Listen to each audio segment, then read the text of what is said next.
Chers frères et sœurs, cette page d'évangile de Saint Luc s'inscrit dans un contexte où les humbles de cœur du peuple juif et même les collecteurs d'impôts ont reconnu et accueilli la justice de Dieu en recevant le baptême de Jean.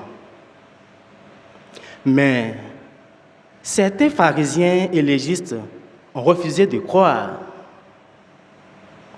Jésus se sert alors d'un récit métaphorique pour dénoncer délicatement cet endurcissement du cœur qui plonge ses racines dans l'orgueil et les préjugés. Le récit présente deux groupes d'enfants réunis sur la place publique. Le premier groupe essaie de mimer d'abord une scène de mariage et ensuite celle des funérailles selon la tradition juive, en chantant les airs joyeux et les airs lugubres. Le second groupe, auquel on offrait ainsi le choix entre les jeux tristes ou joyeux, était resté indifférent, refusant toute collaboration. Jésus applique une comparaison pour prouver que les pharisiens et les légistes ressemblaient au second groupe d'enfants.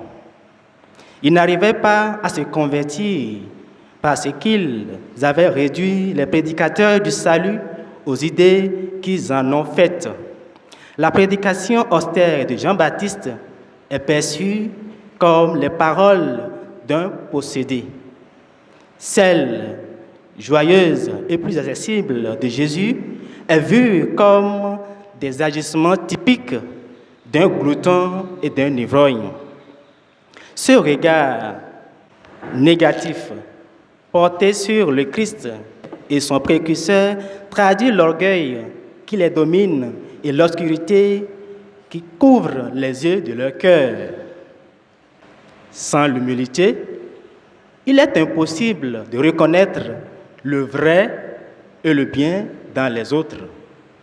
L'humilité est la vertu qui aide à connaître simultanément la misère et la grandeur de l'homme. C'est elle qui révèle le besoin du salut et ouvre à la foi.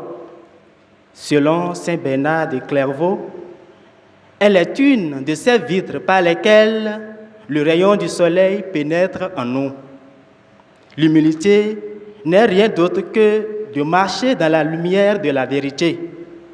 Ceux d'entre les Juifs qui ont gardé l'humilité ont reconnu dans leur cœur la sagesse incarnée en Jésus-Christ. Ils l'ont honoré de leur mieux par leurs actes, la vengeant ainsi des accusations que lançait contre elle un monde égoïste et hostile à la vérité. Car quiconque appartient à la vérité écoute la voix du Christ. Jean 18, 37.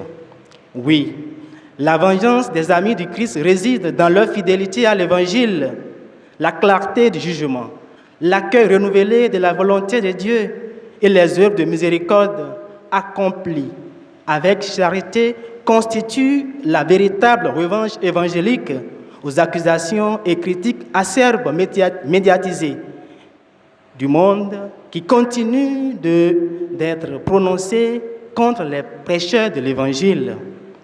Un monde qui se complaît dans ses jugements déformés par une conscience émoussée s'enlise toujours dans une forme d'incapacité à se remettre en cause pour communier à la voix de l'Évangile.